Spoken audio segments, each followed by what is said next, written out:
You hold up your new flags policy as an achievement.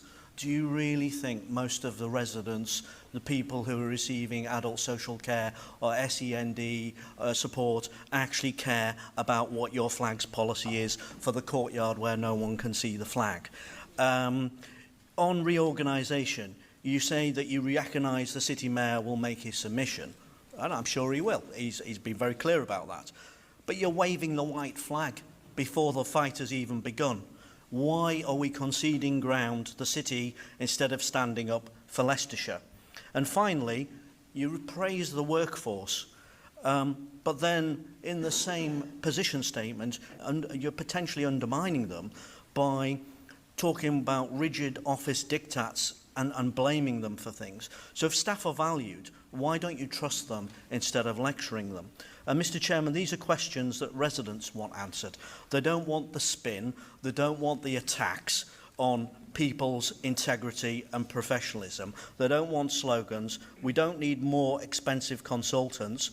There are serious challenges. I've never said in this chamber that young councillors shouldn't be in this chamber, but they should be nurtured and supported, not thrown under the bus.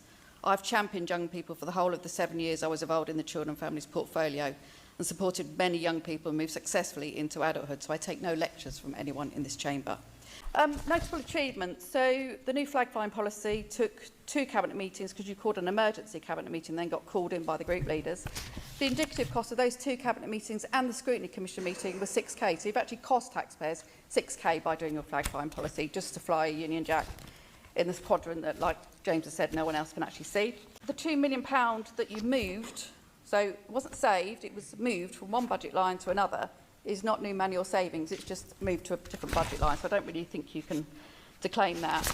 You know, you've said about Cabinet, you've saved 25k, well that's brilliant, but you're not actually doing the work that you need to do, is the problem. Members are not turning up to meetings. You took me off the Loughborough Town deal, where I was a good representative for this county council, and the person you put on there didn't turn up at the meeting.